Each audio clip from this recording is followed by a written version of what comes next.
I'm Lisa, 24 years old, and my boyfriend, whom I'll call Jack, is 26.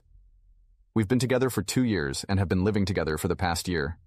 I'm the homeowner and have been handling most of the bills since Jack is still in school and isn't working full-time. At first, I thought we were a perfect team, supporting each other as we built our lives together. Jack is an introvert. He loves quiet nights with a book or a movie. I've always been the social one, enjoying parties and being surrounded by friends. Jack has always been incredibly supportive of my social life, even though it's not his thing. Over time, I started to take his support for granted. I began pulling away, neglecting household responsibilities, and expecting Jack to handle everything after his long days at work. He never complained. He just kept going, making our home comfortable for both of us. As I distanced myself, I started resenting Jack for always being so accommodating.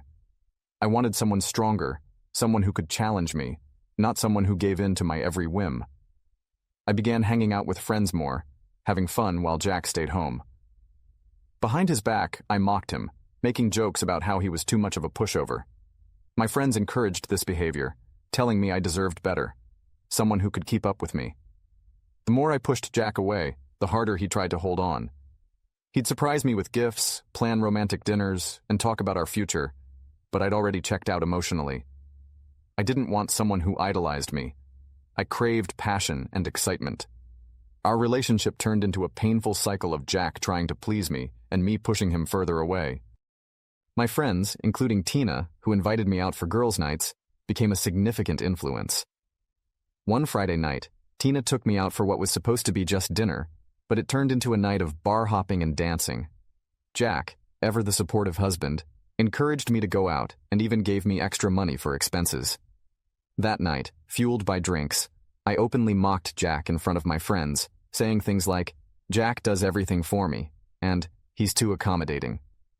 Months before our neighborhood party, tensions had been building.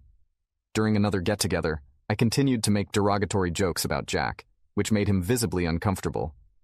I didn't realize how much my behavior was hurting him until the night of the neighborhood barbecue. As usual, Jack was manning the grill, being his kind self.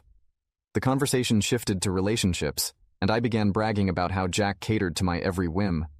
My friends laughed and made jokes about how whipped Jack was and how I had him under control. At that moment, Jack stood up, looked me straight in the eyes and said, "We need to talk." I was stunned, thinking it was a joke, but Jack wasn't smiling. He expressed that he was tired of being disrespected by me and others. He told me he was leaving and that I wouldn't be coming back home. With that, he walked out, leaving me standing there, shocked and confused. I rushed after Jack, but by the time I got home, he was already packing my things. I begged him to stop, cried, and tried everything to reach him, but he remained determined.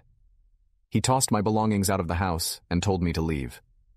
As I walked out, I could feel the eyes of our neighbors and friends on me. No one came to comfort me. They just watched from a distance. I ended up at a nearby park, still in shock, and called my dad to come pick me up. Thanks for all the advice on my last post. It really helped me think things through. I decided to have a serious talk with Sarah about everything. I sat her down and expressed how her comment made me feel and that I was seriously considering breaking up over it. Instead of apologizing or trying to understand, she got angry, called me dramatic, and said there are plenty of better guys who would love to be with her. She claimed she was settling for me because she loved me, but could easily find someone else if I wanted to end things. Realizing that she wasn't willing to change, I told her we were done and that she needed to move out. She started yelling and throwing things, but I remained calm, insisting she had to leave by the end of the week. She's been staying with a friend since then, but she's been bombarding me with messages. Angry at first, then apologizing and begging to come back. However, her apologies felt hollow, given everything that had happened, so I knew I had made the right decision. I didn't think I'd be back with another update, but a lot has happened since then. As I was starting to move on and get back into my routine, Sarah began showing up at my place unannounced, trying to convince me to take her back. She would cry and beg, saying she made a mistake and was sorry. Her apologies felt empty, so I firmly told her we were done and that she needed to move on. One day, she showed up with some of her friends to pressure me. They yelled at me, calling me a jerk for kicking her out and saying I was overreacting. I calmly told them that this was between Sarah and me and that they had no right to get involved. Eventually, they left, but not without causing a lot of drama. Sarah continued to bombard me with texts and calls, a mix of angry messages, apologies, and guilt trips. She even tried using mutual friends to reach me, but thankfully, they respected my decision and didn't pressure me further. Then, I received a message from one of Sarah's friends revealing that Sarah had been seeing another guy behind my back for a few months. Apparently, when Sarah went to him after our breakup, he dumped her because he found out she was living with me and using my money. This revelation made everything click into place.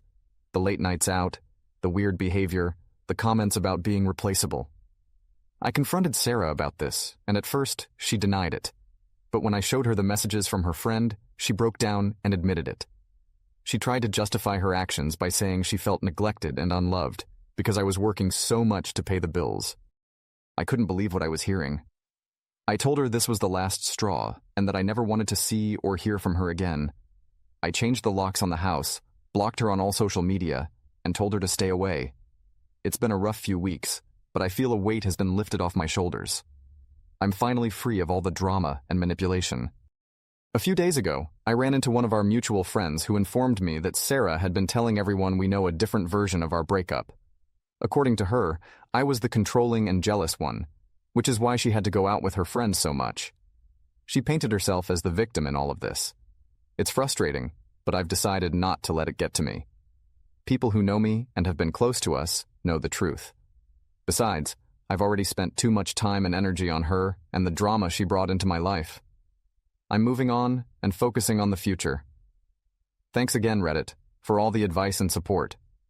You all helped me see things clearly and gave me the courage to make the right decision.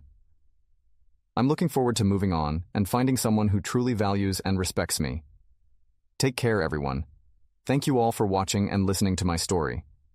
If you found it relatable or helpful, please give it a thumbs up and share it with others who might benefit from hearing about my experience. Remember, setting boundaries and prioritizing your well-being is crucial in overcoming personal challenges. Stay strong, and I'll see you in the next video.